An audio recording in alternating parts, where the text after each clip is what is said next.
Selamat pagi saudara, apa kabar Anda hari ini? Senang sekali saya Wida Anggreni dapat kembali menjumpai Anda tentunya dalam program inspiratif Sapa Sulsel. Tentunya jangan lupa untuk selalu menerapkan protokol kesehatan dimanapun Anda berada. Pada pagi hari ini saya sudah kehadiran dua narasumber yang luar biasa tentunya yang akan membahas mengenai masalah sosial.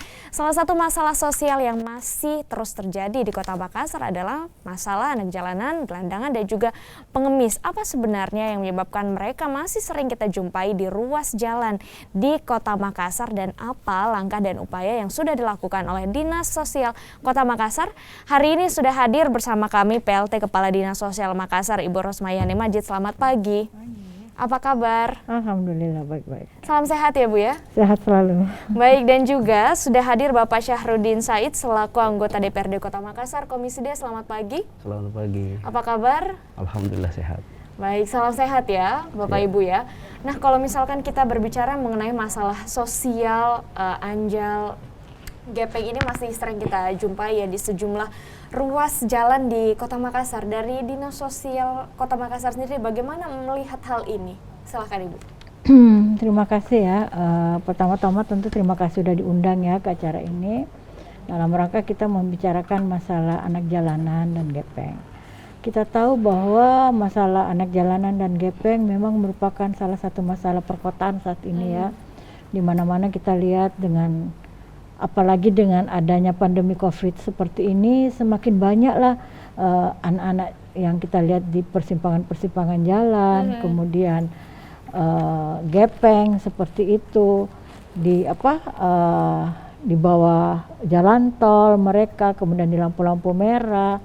Nah ini kelihatannya semakin hari semakin banyak.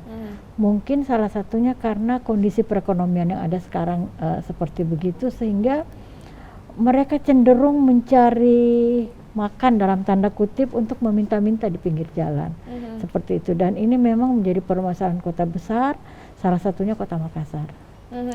Sebenarnya apa yang menjadi penyebab utama anjal dan gepeng ini masih sering kita temui selain tadi mungkin karena pandemi? Sebenarnya ini kan sudah dari lama, sebelum pandemi juga kita sering menjumpai mereka di jalan. Ini sebenarnya apa penyebab utamanya?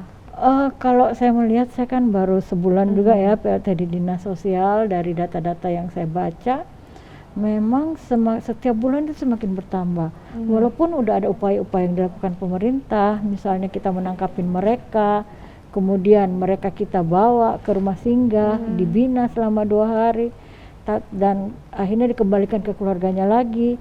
Keluarganya membuat berita acara bahwa kesepakatan ya bahwa tidak akan lagi anaknya untuk dibiarkan seperti itu, tapi kenyataannya mereka kembali lagi seperti itu. Ya, jadi sepertinya pembinaan kita tuh masih kurang kalau saya lihat ya. Oke, kalau dari DPRD Kota Makassar sendiri melihat masih banyaknya gepeng dan juga anak jalanan di Kota Makassar ini seperti apa? Oke, selamat pagi. Mbak siapa? Winda. Mbak Winda, selamat pagi Bu Kadis. Oke, kalau hari ini kita berbicara masalah gepeng, memang di Makassar ini dari dulu sampai sekarang tidak pernah berkurang, malah bertambah ya. Apalagi kondisi ekonomi, kesehatan sosial kita sekarang kan lagi carut marut tuh. Jadi permasalahan kenapa orang harus ke jalan itu kan yang pertama tidak ada kegiatan lain, ya kan. Yang kedua, kondisi keuangan mereka pasti terganggu. Nah, kurangnya lapangan pekerjaan, banyaknya kemudian pengangguran dan PHK. Nah, kita lihat sekarang yang beraksi di jalanan itu adalah orang-orang yang umurnya itu kurang lebih 30 tahun. Kan? 20 sampai 30 tahun, yang dimana memang mereka ini mestinya bekerja. Tetapi sekarang dia di jalanan.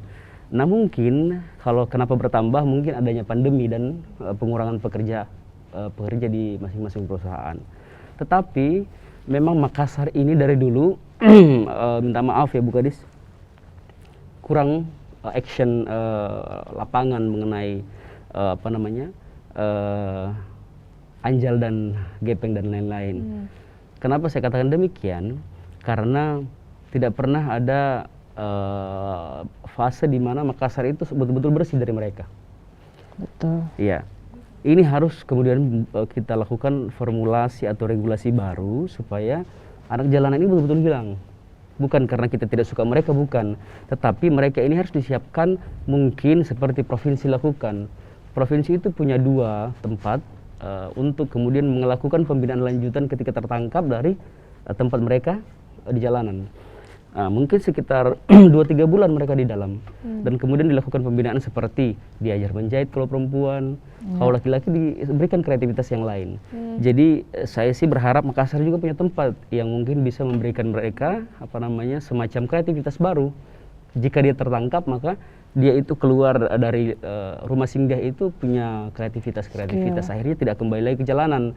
Kalau di Makassar kan setahu saya cuma 3 hari maksimal. Kemudian diberikan mereka semacam persyaratan atau berita acara ya. Kemudian ya itu tidak menjadi sanksi berat, efek jerah buat mereka. Bukan efek jerah. Jadi menurut saya mungkin Makassar ini bisa sedikit lebih lebih berpikir bagaimana caranya seperti provinsi, dan mungkin bisa membangun tempat yang baru mungkin kemudian. Atau mungkin sekarang bisa diperbaiki Berarti lagi. menurut Anda penanganannya belum maksimal? Belum maksimal, di iya. Kota Makassar dari Dinsos sendiri menanggapi ini seperti apa? Katanya belum maksimal, actionnya belum dapat gitu. Itu gimana? Saya juga setelah sebulan ya saya di Dinas Sosial sebagai PLT, saya juga melihat hal seperti itu. Saya membuka DPA, RKA, teman-teman di Dinsos, memang penanganan untuk anak anjal itu sangat kurang sekali. Mana kita hanya punya rumah singgah yang hanya maksimal 2-3 hari mereka bisa di situ. Pembinaan seperti apa yang akan kita berikan dengan 2-3 hari? Saya pikir itu hanya kita membuang-buang wasting time aja seperti itu. 2-3 hari di sana, pembinaan seperti apa yang mau diberikan. Kalau saya tadi sepakat dengan Bapak Safrul dari DPR bahwa harus paling enggak sebulan deh minimal, supaya kita bisa melihat hobi mereka seperti apa, talenta mereka seperti apa. Mungkin kita bisa mengajarkan menjahit seperti kalau yang perempuan, kemudian yang laki-laki mungkin kita edukasi dia berkreativitas untuk buat online kayak gitu, jual-jualan buat online dan sebagainya. Nah, itu yang kita belum punya di Kota Makassar. Yang kita hanya punya tangkap, kemudian masukkan ke rumah singgah 2-3 hari, dikembalikan ke keluarganya buat pernyataan, and then lepas lagi nanti seperti begitu lagi. Jadi capek aja kita tangkap, bawa 2-3 hari tangkap lah kayak gitu. Tapi Ibu kan sudah 1 bulan ya di Dinas Sosial Kota Makassar, pastinya juga sudah melihat track recordnya seperti apa sebelumnya. Lalu apakah ada inovasi begitu, langkah atau upaya yang akan dilakukan nih selama Ibu menjabat sebagai PLT Kadis Sosial? Di anggaran kedepannya di 2022 kita akan membuat khusus. Jadi seperti satu lingkungan khusus untuk penanganan anak-anak gepeng, anjal, bahkan orang-orang tua yang kehilangan tempat tinggalnya kayak jompo seperti itu. Kita akan membuat satu kawasan kurang lebih 3 hektar. Ada inovasi-inovasi yang akan dilakukan, tapi untuk lebih jelasnya kita akan lanjutkan, saudara, usai jeda berikut ini. Tetaplah bersama kami di Sapa Sulsel.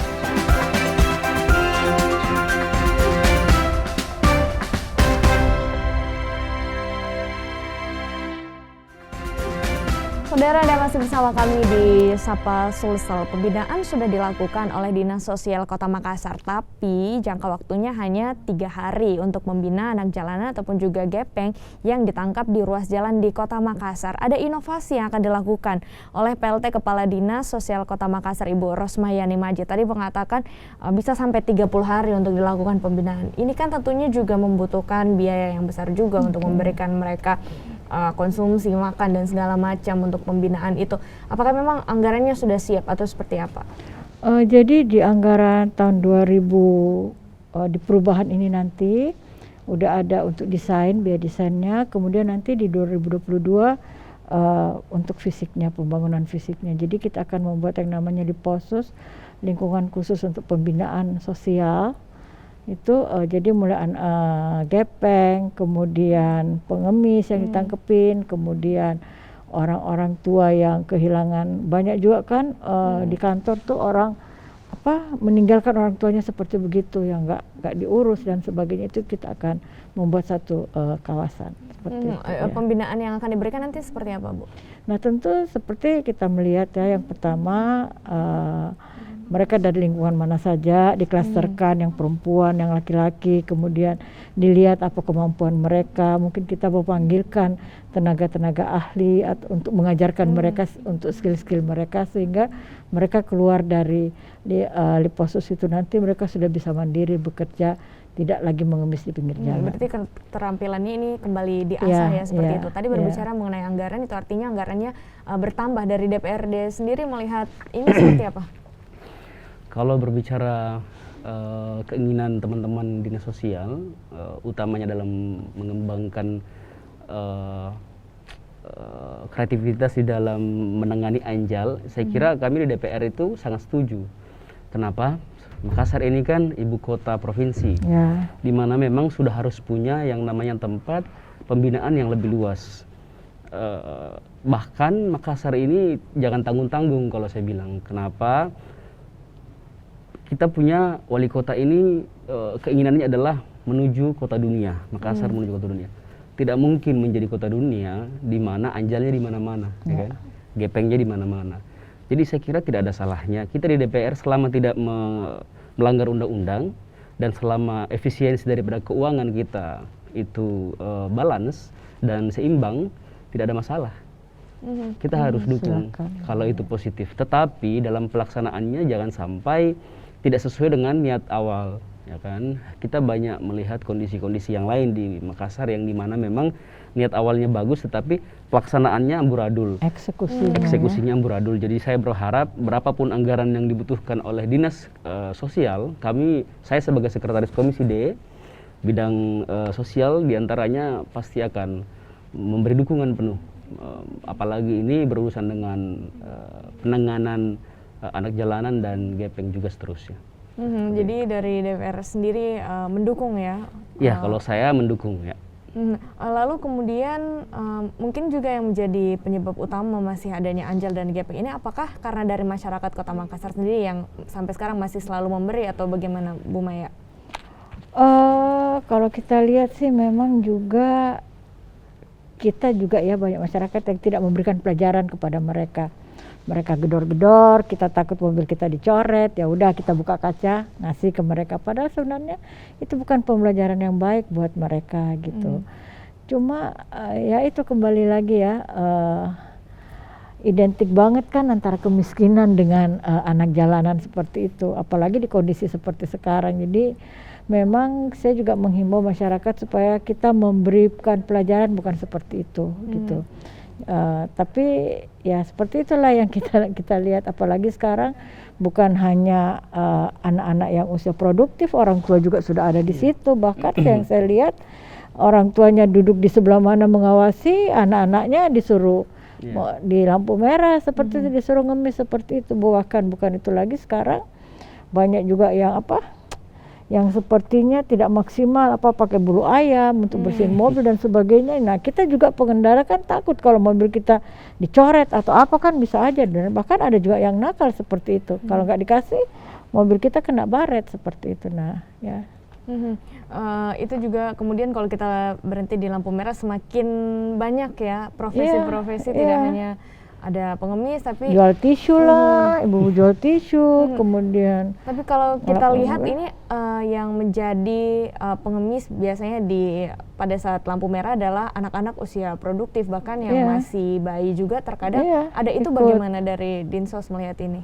Nah itulah kita semenjak pandemi 2 bulan terakhir ini, memang sejak Satpol PP ditarik kembali kesatuannya, tim kita itu belum jalan selama 2 bulan ini memang yang saya lihat. Karena dalam kita jalan beroperasi itu bukan hanya dinas sosial saja, tapi juga kita menggandeng Satpol PP seperti itu. Bahkan yang sangat ngeri menurut staf saya, anak-anak itu ditangkepin lari gitu. Jadi kita takutnya nanti mereka ketabrak atau apa gitu. Jadi ya memang dari kita harus punya strategi baru lagi menurut saya, bagaimana untuk membina anak-anak jalanan dan gepeng yang ada di Kota Makassar. Bukan itu saja mungkin mereka, tapi orang tuanya juga harus kita bina, soalnya seperti itu, anaknya ditangkap, orang tuanya nangis-nangis, minta dikeluarin anaknya, dikeluarin ya nanti minggu depan itu lagi dia ada lagi di jalanan seperti Apa itu yang ya. menyebabkan ini 2 bulan tidak beroperasi gitu? Kemarin memang karena apa ya, satu-satunya itu kita lagi bansos, kita lagi siapkan bansos kemarin ini. Kemudian Satpol PP ditarik ke satuannya, kita harus minta lagi Satpol PP untuk membantu kita dan kita harus memperbaiki tim kita kembali. Ya. Kalau dari DPR sendiri apa masukan ataupun juga saran strategi baru yang harusnya dilakukan oleh Dinsos? Saya kira memang kan kita harus sadari bahwa wali kota ini baru, ya kan? Ya. Kemudian di mana 2 bulan terakhir ini orang lagi ketakutan akan mutasi-mutasi, ya kan, kita tahu semua. Maka dari itu mungkin program yang sebelumnya sudah berjalan di dinas-dinas itu memang agak sedikit terhenti. Karena yang pertama mereka takut dimutasi, yang kedua mereka takut action untuk menjalankan segala apa yang telah disepakati di perencanaan sebelumnya terkait masalah anggaran dan sebagainya. Jadi memang apalagi sekarang ibu ini kan PLT, ya kan, pekerjaan PLT dengan definitif itu sangat-sangat pasti ya berbeda lah ya. Kenapa saya bilang demikian? Karena masih banyak pertimbangan-pertimbangan yang mungkin beliau pikirkan. Jangan sampai regulasi yang dia jalankan ini tidak sesuai dengan apa yang telah dia duduki sekarang. Maka dari itu semua orang lagi waspada, apalagi setelah kita bekerja itu banyak sekali pengawas-pengawas yang kemudian bisa menakut-nakuti kita, minta maaf. Betul. Ya kan, itu kan negara kita ini negara kertas. Ya, maksud saya apa yang di atas kertas itulah yang menjadi dokumen, dan itu sebenarnya sudah terjadi di semua tingkatan ya. Jadi makanya kendala itu yang sebenarnya yang membuat kenapa program-program banyak terhenti dan tidak terlaksana untuk 2 bulan ini. Nah kemudian saran kami untuk gepeng dan anak jalanan ini ya yang tadi sebenarnya yang pertama adalah mendata ulang, sebenarnya penting. Yang mana yang dimaksud gepeng, yang mana dimaksud anak jalanan, yang mana yang dimaksud dengan pengemis. Nah, setelah dia tertangkap, itu kan bisa kelihatan apakah ini yang berulang atau orang baru yang keluar. Nah, kan bisa diklasifikasi nanti. Terus kemudian setelah mungkin ada 2-3 kali tertangkap, itu mungkin bisa kita serahkan ke, kalau tempat kita belum jadi, kita serahkan ke provinsi. Tolong ini ditangani karena ini masih bagian lingkungan provinsi. Kemudian untuk diberikan penanganan khusus atau berkelanjutan namanya. Karena di Makassar ini dia sudah bertingkah atau berulah lebih daripada 3 kali. Sedangkan di Makassar hanya diberikan pernyataan misalkan. Nah kalau dia berulah itu harus diserahkan ke provinsi mau tidak mau. Kenapa? Karena ini kalau kita biarkan terus-menerus maka ini akan begini terus. Ya kan, apalagi tempat kita jadinya mungkin yang akan dibuat liposus, apa namanya liposus ya? Liposus itu tidak akan mungkin jadi setahun, ya kan? Mungkin jadi tapi finishingnya tidak mungkin langsung bisa ditempati. Jadi saran saya kalau dia misalkan kita data ulang sudah lakukan, kemudian dia masih bertingkah, maka kita harus serahkan ke provinsi untuk kita adakan pembinaan lanjutan supaya apa yang mereka lakukan ini tidak akan terulang lagi kembali. Jadi bekerja sama dengan harus bekerja provinsi. sama. Tapi kalau di Makassar sendiri, apakah memang sering dilakukan razia terhadap Anjal dan gepeng ini? Setiap berapa kali? Sebenarnya rutin dilaksanakan, rutin. Cuman kemarin 1-2 bulan terakhir ini sejak Satpol PP yang menjadi tim kami ditarik ke satuannya itu agak kita agak kurang untuk turun ke jalan seperti itu karena nggak bisa hanya dinas sosial sendiri, ini harus juga keterlibatan dari Satpol PP.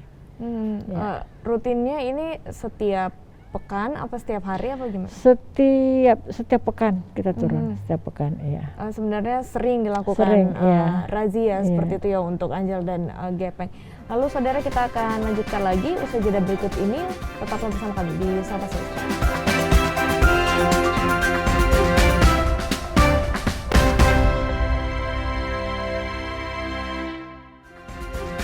Ada masih bersama kami di Sapa Sulsel, saudara, masih bersama dengan PLT Kepala Dinas Sosial Makassar, Ibu Rusmayani Majid, dan juga Bapak Syahrudin Said dari DPRD Kota Makassar.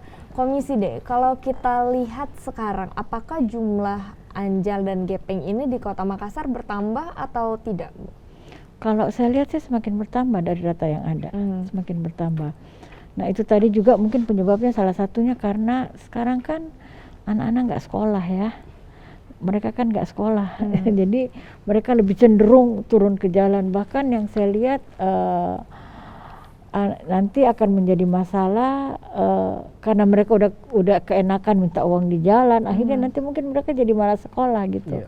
Padahal sebenarnya mereka usia produktif masih harus sekolah, masih harus meraih cita-citanya, jangan hanya jadi dianjal saja seperti itu. Berapa presentasinya, meningkat berapa persen gitu dibandingkan dengan sebelumnya? Kalau saya lihat data yang ada 25%, kurang lebih 25%. Ya. 25% kemudian meningkat, apalagi tidak sekolah dan juga tidak sekolah dan pandemi seperti saat ini. Ya betul. Kalau dari DPR sendiri melihat ini meningkat 25%, bagaimana? Zona merah berarti. Kalau dia peningkatannya 25% itu zona merah. Kenapa? Yang pertama kan kita harus akui di Makassar ini sudah kurang sekali yang namanya lahan terbuka hijau. Kita kemudian tidak menemukan lagi di semua lingkungan perumahan itu tempat bermain ya, terbuka untuk anak-anak. Nah ini kemudian juga menjadi penyebab kenapa teman-teman adik-adik kita itu sering ke jalan untuk kemudian mencari kesibukan-kesibukan. Mungkin awalnya cuma hiburan, tetapi karena ada yang memberi, akhirnya dia keenakan. Nah kemudian juga pemerintah actionnya kurang, itu tidak kita pungkiri. Akhirnya mereka akan menjadi seperti itu terus. Hari ini dilarang, besok keluar lagi, ya kan? Hari ini kita larang, besok muncul lagi. Jadi memang butuh keseriusan untuk kemudian menangani hal ini. Bukan kemudian kita serahkan sepenuhnya kepada pemerintah, tetapi ini juga dibutuhkan kerjasama semua pihak, masyarakat, ya, yang kemudian. Kenapa saya lihat di Makassar ini anjal keenakan? Karena kita ini kan cenderung sering kasihan ya sama orang-orang. Rasa kasihannya tinggi. Pajak kita itu kepada masyarakat kan masih tinggi. Maka dari itu kita tidak tega misalkan orang tua di jalanan, misalkan adik-adik kita minta, apalagi dia sudah ngemis masalah perut, ya kan? Kita kan pasti masih punya hati yang orang Makassar ya, yang saya tidak bisa pace kita itu besar sekali, makanya mungkin itu juga menjadi mereka bertahan di jalanan kan. Tetapi kita juga tidak bisa menyalahkan masyarakat, karena seandainya tidak ada misalkan penanganannya baik, maka tidak mungkin dia ke jalanan kan.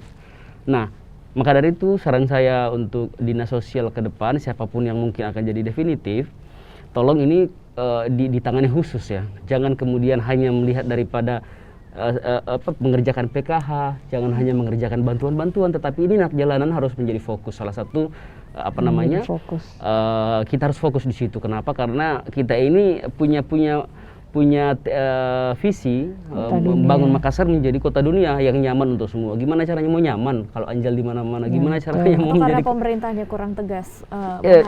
Makanya saya bilang siapapun yang mungkin akan berada di posisi Bu Maya nanti, menjadi definitif, ini akan menjadi PR buat dia, karena saya anggap gagal ketika misalkan meninggalkan jabatan tertentu dengan waktu yang lama, tetapi tidak bisa kemudian menanggulangi anak jalanan.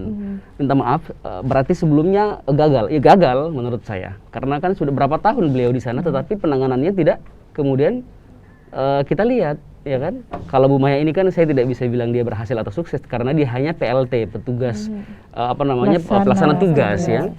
Dan ya, saya apresiasi juga misalkan salah satu rencana anggaran yang kemudian beliau lakukan untuk kemudian ada namanya Liposus ya.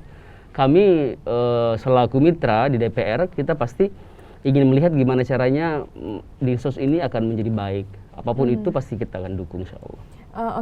Bu Maya, kan kalau misalkan kita berbicara mengenai anak jalanan, pengemis, gelandangan yang juga kemudian biasanya juga menghampiri masyarakat adalah peminta sumbangan yang kemudian datang ke rumah. Apakah ini juga menjadi masalah sosial termasuk anjal pengemis gimana? Iya pasti. Jadi ini juga kadang yang kita lihat berkedok panti asuhan ya, datang ke rumah-rumah meminta sumbangan dan sebagainya. Ini juga akhirnya kita tangani bahwa kita tidak akan perpanjang izin panti asuhannya kalau kita dapati masih meminta-minta dari rumah ke rumah. Ini juga menjadi perhatian kami memang, bahwa kita akan tidak perlukan itu mereka harus minta izin ya setiap tahun untuk perpanjang izin panti asuhan yang dibantu oleh pemerintah. Tapi kalau kita dapati seperti itu, maka kita tidak akan perpanjang izinnya sebagai panti asuhan. Itu kan kalau misalkan memang panti asuhannya ada. Kalau misalkan memang panti asuhannya fiktif, mereka hanya mencetak selebaran saja, itu bagaimana mendeteksinya? Ya, jadi kita mau membuka pelayanan masyarakat di kantor kami. Jadi silakan melaporkan ke dinas sosial, kemudian kita akan turun. Lalu bagaimana juga kalau biasanya juga kita melihat ada pengemis, kemudian sehari-harinya mungkin mata pencariannya meminta-minta kepada masyarakat, tapi setelah ditelusuri ternyata mereka memiliki harta kekayaan seperti misalkan memiliki kendaraan atau memiliki rumah mewah, atau itu bagaimana? Itulah menjadi PR ya buat kami dinas sosial untuk bagaimana sebenarnya kalau kita mendapati seperti itu. Karena terus terang kita lihat sendiri juga setiap hari Jumat ya, di sepanjang jalan Hertasning, kemudian Racing Center, banyak sekali pengemis-pengemis dengan becak-becak itu. Ibu-ibu lah dengan anak-anaknya, itu kan semua merusak keindahan Kota Makassar gitu. Jadi benar yang dikatakan tadi oleh Bapak dan Dewan, bahwa kita harus punya data, kita harus data ulang, karena kebanyakan juga dari mereka yang kita lihat bukan hanya dari penduduk Kota Makassar loh, tapi mereka datang dari luar Kota Makassar gitu. Jadi tetangga dari daerah-daerah dekat-dekat Kota Makassar, karena mereka beranggapan mungkin di Kota Makassar paling enak untuk mengais rezeki seperti itu. Apalagi di tengah pandemi ini banyak sekali setiap hari Jumat ya, kami seorang berebutan untuk memberikan bantuan sumbangan-sumbangan kepada mereka. Jadi ini memberikan lahan baru buat mereka sebenarnya. Nah, inilah nanti kita akan koordinir semua bentuk-bentuk sumbangan seperti itu. Jadi jangan lagi turun ke jalan gitu, tapi kita mengkoordinir, kemudian kita memberikan bantuan kepada orang-orang yang kita sudah data sehingga tepat sasaran. Adanya peminta sumbangan fiktif juga yang ada di Kota Makassar. Kalau dari DPR sendiri melihat ini bagaimana? Saya sih mau ngambil dari pengalaman pribadi ya. Kami tiap Jumat itu di rumah pasti ada yang datang membawa selebaran berupa brosur dan sebagainya. Atau mungkin hari Minggu karena hari libur ya? Iya, biasanya sih Jumat mereka datang. Tetapi sampai sekarang itu kami belum terpikir untuk melapor, ya kan? Kenapa? Karena menurut kami masih belum mengganggu. Walaupun mungkin dengan mereka datang bukan hanya satu orang, tetapi ke depan ini kita harus betul-betul jeli melihat. Karena jangan sampai ada modus tertentu di mana mereka hanya menggunakan selebaran dan brosur, dan itu fiktif. Ini kan tidak bagus juga, merugikan masyarakat ya. Dan saya sih memohon kepada dinas sosial untuk memberikan informasi kepada masyarakat, nomor telepon apa atau informasi seperti apa atau di mana dia harus melapor ketika masyarakat itu merasa ini penipuan, ya kan. Kemudian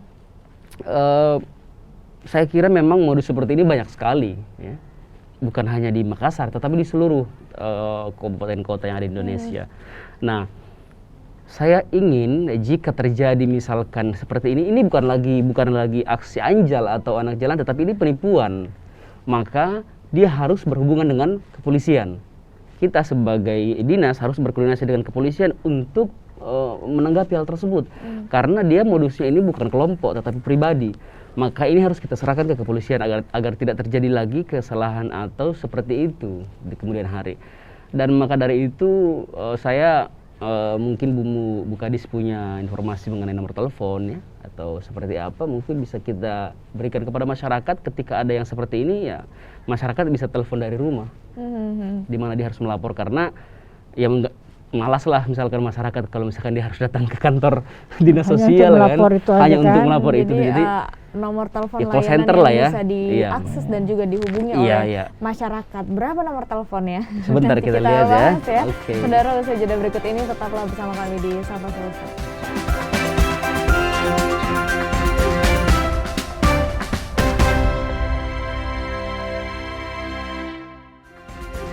Saudara, masalah sosial anak jalanan, pengemis, dan gelandangan masih menjadi PR besar bagi Dinas Sosial Kota Makassar. Lalu bagaimana jika masyarakat ada yang ingin melapor ataupun juga mengajukan aduan terkait dengan adanya anjal dan juga gepeng ini? Kita tanyakan langsung ke Ibu Maya, seperti apa Bu? Apakah ada layanan call center yang bisa diakses? Jadi call center tetap 112, kita terpusat di 112, kemudian nanti dari 112 akan link langsung ke seksi yang menangani di dinas sosial, kemudian nanti kita akan menjemput, misalnya ada aduan, ada orang gila, kemudian ada tunawisma yang ketemu di jalan, anak-anak pengemis dan sebagainya, kita langsung datang ke sana, menjemput, kemudian kita bawa ke kantor, dibawa dulu ke kantor Bu ya, kita lihat seperti apa, kemudian nanti kita rujuk. Apakah misalnya kalau anak-anak seperti itu kita rujuk ke tempat rumah singgah kita, atau kalau ada yang lem cium-cium lem itu di jalan itu kan juga itu langsung ke rehabilitasi seperti itu. Dan seperti itu, jadi akan ada tindakan lanjutan setelah kita menangkap mereka. Tapi bagaimana memastikan bahwa hal yang dilaporkan oleh masyarakat ini ditindaklanjuti, sementara untuk personel saja untuk razia juga 2 bulan ini absen gitu, bagaimana? Yang rahasia absen kemarin itu karena begini Bu, begini Mbak, itu kan kita ada dari Satpol PP kemarin ya, cuman karena adanya program Raika sehingga Satpol PP-nya itu ditarik dulu untuk program kurang personil. Iya, kurang personil, jadi menangani itu. Tapi kalau ada seperti 112 itu khusus tim kami di Dinsos ada. Tapi responsif begitu, responsif, sangat responsif, iya. Menangani. Langsung kita tangani. Apakah sejauh ini banyak masyarakat yang melakukan aduan, laporan apa yang paling banyak?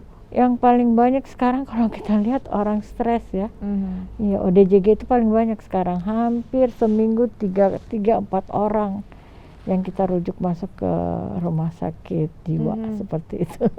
Oh, jadi itu yang paling banyak aduan sekarang, paling banyak aduan masyarakat itu, ya, seperti itu. Dari Dinas Sosial Makassar sendiri memiliki call center 112. Apakah ini sudah cukup membantu begitu kalau dari DPR melihatnya? Kalau itu responsif saya kira membantu ya. Cuman memang kondisi personil kita di lapangan kan sekarang agak sedikit berkurang. Maka ini akan mengganggu juga ya program-program yang akan berjalan.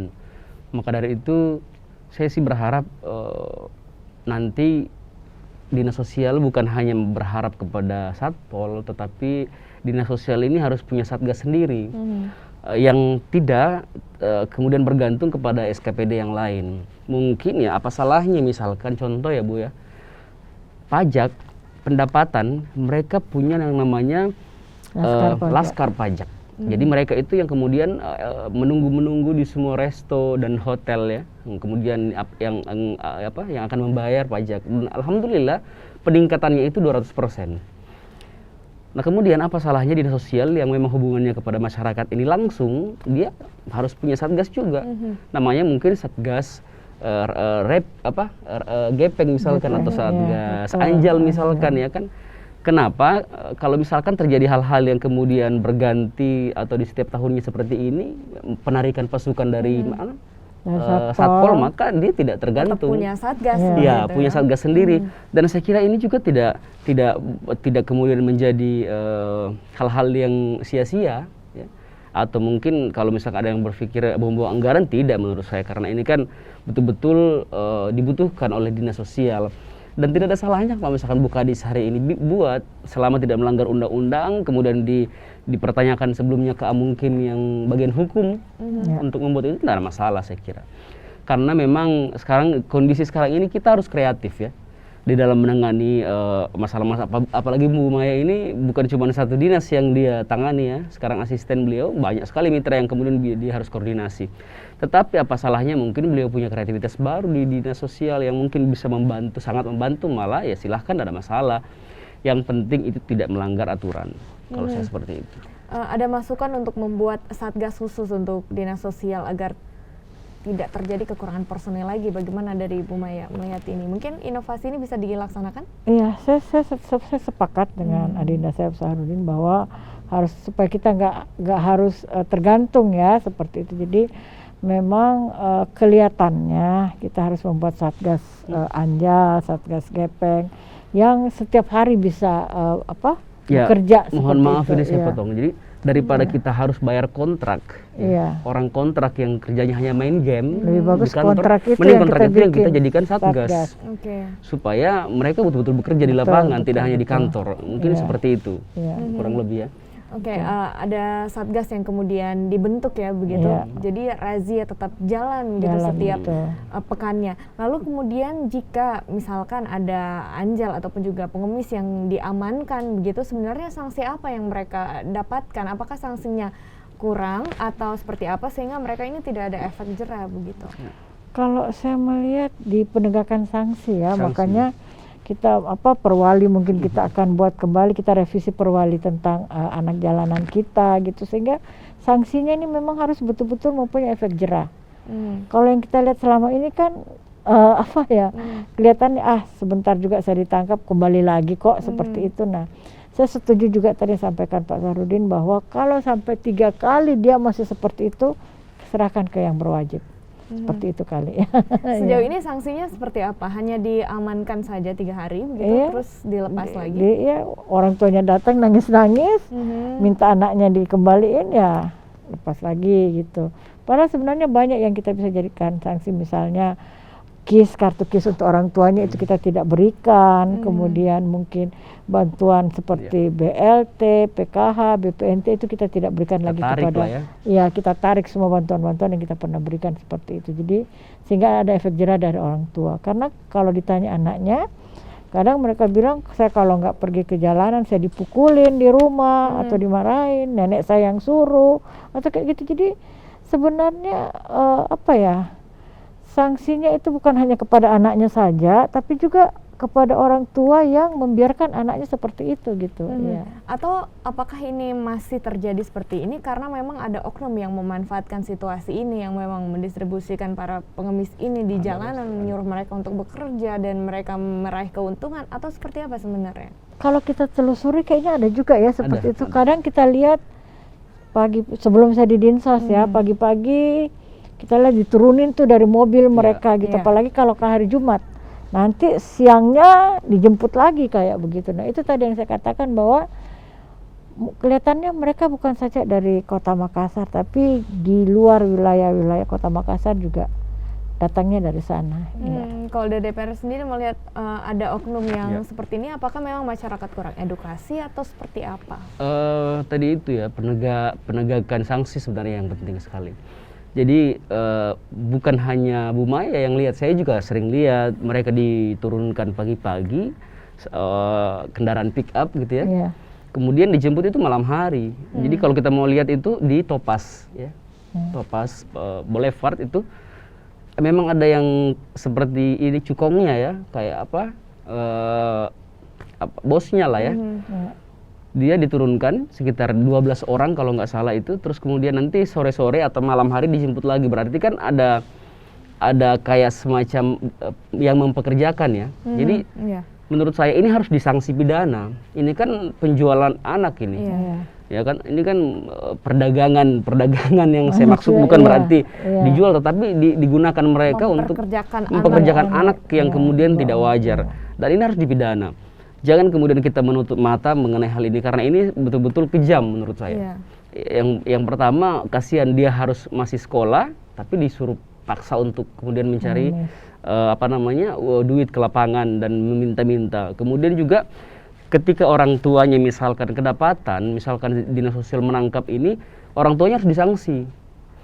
Maka dari itu penting sekali yang namanya database. Penting, yang mana yang dimaksud anjal, yang mana dimaksud gepeng, ya kan? Ketika dia tertangkap, oh ini anjal nih, tetapi tertangkap 1 kali, oke. 2-3 kali itu harus ada sanksi. Sanksinya mungkin bisa, kalau dia misalkan termasuk golongan miskin, kan dia punya KIS tuh. Nah, KISnya ditarik, supaya efek jerahnya bukan hanya ke pelaku, tetapi yang mempekerjakan juga, atau orang tua yang menyuruh juga dapat sanksi. Dan ini akan tertangani kalau misalkan ada efek jerah seperti itu. Kalau sekarang ini memang di dinas sosial itu tidak terlalu keras lah di dalam penanganan anak jalanan, makanya akan seperti ini terus. Nah, nanti Makassar ini tidak sesuai lagi dengan visi misi wali kota, di mana Makassar Kota katanya dunia. mau menjadi kota dunia yang aman nyaman untuk semua. Tidak akan mungkin terjadi kalau pelaksanaan lapangannya ini nanti tidak akan kemudian betul-betul berjalan.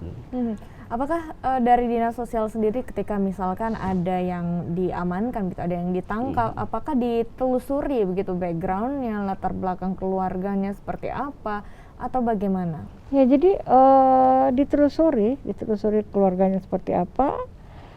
Kita Bahkan datengin dipanggil, keluarganya, bahkan dipanggil, kita datangin. Tapi ya seperti yang tadi saya katakan, nangis-nangis, minta maaf, tidak akan lagi mengulangi. Tapi kenyataannya seminggu kita lihat lagi anaknya ada di jalanan. Jadi ya mungkin memang masalah sosial hidup ya, ekonomi ya juga ya. Karena saya pasti yakin juga kalau dia punya pekerjaan tetap, kemudian ekonominya sudah membaik, saya rasa kan siapa juga yang mau seperti itu gitu. Kecuali memang dalam tanda kutip ada modus yang mempekerjakan seperti itu gitu. Hasil penelusurannya sendiri seperti apa? Apakah memang mereka diminta oleh orang tuanya untuk bekerja atau bagaimana? Apa lingkungannya memang mendukung untuk anak-anak ini menjadi anak jalanan atau Jadi kebanyakan yang kita lihat dari lingkungannya memang ya, ada mereka dari kelompok orang-orang yang berpendidikan rendah, kemudian kemiskinan seperti itu. Jadi ya yang kalau kita lihat sih memang sangat erat hubungannya antara faktor ekonomi dengan banyaknya anjal di jalanan, bahkan orang tuanya juga ikut menyuruh seperti itu gitu ya.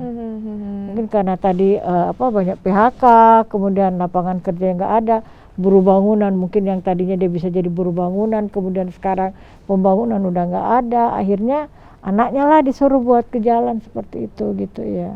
Oke, jadi ada sejumlah faktor kemudian setelah ditelusuri background keluarganya seperti apa, lingkungannya seperti apa yang menyebabkan anjal dan gepeng ini masih sering kita temui di Kota Makassar. Kita lanjut lagi saudara, usai jeda berikut ini tetaplah bersama kami.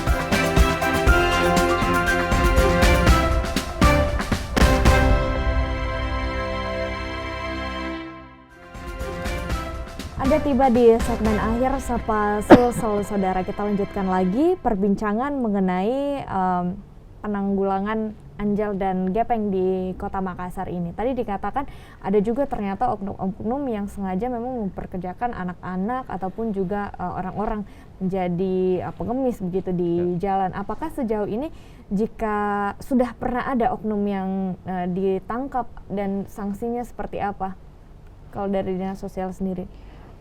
Itu tadi yang saya katakan bahwa sanksi memang kita nggak tegas ya. Sanksi kita sangat tidak tegas.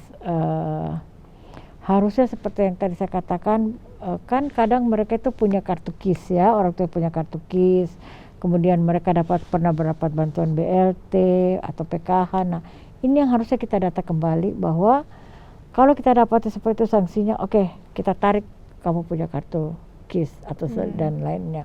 Nah ini sekarang ini nggak ada seperti itu gitu ya. Nah mungkin ke depan yang seperti tadi langkah kita akan pendataan kembali, itu paling penting. Kemudian kita lihat kembali perwali kita apakah perlu direvisi. Ya kemudian ya kita bagaimana strategi kita menangani anjal. Jadi hal-hal kemarin yang kita sudah laksanakan tapi kita rasa kita evaluasi belum maksimal. Ke depan kita harus maksimalkan. Jadi ada strategi dan juga inovasi yang kemudian nantinya akan dilakukan dari DPR sendiri. Mungkin masih ada masukan-masukan yang ingin diberikan oleh kepada dinas sosial. Iya, kalau masukannya yang penting jangan kemudian anjal ini menjadi jangan menjadikan ini tidak prioritas ya. Karena ini kan masalah sudah bertahun-tahun dan tiap tahun malah bertambah. Jadi kalau boleh di tahun ini atau mungkin di tahun depan setelah anggaran perubahan dan juga APBD pokok 2022 itu akan berjalan, maka anjal ini menjadi prioritas kita. Skala prioritas. Nah, kemudian itu tadi kalau misalkan boleh ada satgas khusus ya yang menangani masalah anjal ini dan gepeng. Juga segera kemudian merampungkan rencana Liposus itu ya, karena kalau akan pelaksanaannya begini-begini terus ya Tidak akan selesai. Tidak akan pernah berkurang, malah bertambah jumlah anak jalanan dan gepeng di jalanan. Nah kemudian saran saya juga gini Bu, kan kita lihat kalau daerah Ratulangi ya kan, dan daerah apa tuh yang banyak rumah makan, Bontolempangan itu kan rata-rata yang menjadi anak jalanan itu kan usia produktif. Dan itu sudah bukan lagi anak jalanan, tapi itu pidana, penipuan menurut saya. Dia kan menipu kita semua, dia malah dia harus bekerja, tetapi dia meminta-minta, seolah-olah dia misalkan bisu, seolah-olah dia cacat. Ini kan banyak seperti itu. Bahkan saya pernah dapati, saya naik motor nih sama teman. Nah ada teman saya ngeliat, ternyata orang dekat rumahnya, dia berteriak gini, awas ya saya lapor ini, langsung khusus jangan, dia gitu. Berarti kan ini kan modus kan, malas itu ya kategorinya apa tuh, penipuan. Nah, ini harus kita tangkap, kita harus masukkan ke dalam sel, dan ini akan menjadi efek jera. Karena jangan sampai ini modus ini akan menjadi contoh buat yang lain. Apalagi sekarang pengurangan karyawan di semua instansi dan perusahaan ini bertambah ya. Jadi tolong ini menjadi perhatian khusus juga untuk kemudian dinas sosial bekerja sama dengan kepolisian untuk menangani ini dengan serius. Kalau bisa tangkap, kemudian dia pidanakan.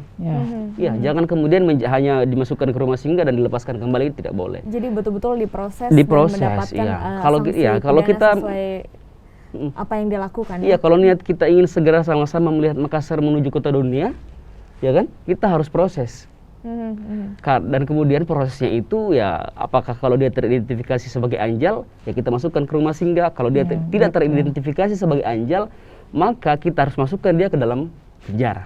Seperti itu. Oke, dari Bu Maya sendiri, kapan kita sebagai masyarakat Kota Makassar bisa melihat langkah nyata untuk penanganan anjal pengemis ini? Bagaimana nanti Liposusnya akan terbuat, itu kapan? Saya sih berharap secepat mungkin Bu ya. Mungkin sepulang ini, besok saya akan rapat kembali dengan bidang yang menangani anjal. Bagaimana strategi kita, jangan sampai harus hanya menunggu sampai Liposus selesai, tapi langkah-langkah apa yang kita harus laksanakan. Saya sih berharap secepatnya Bu. Ya.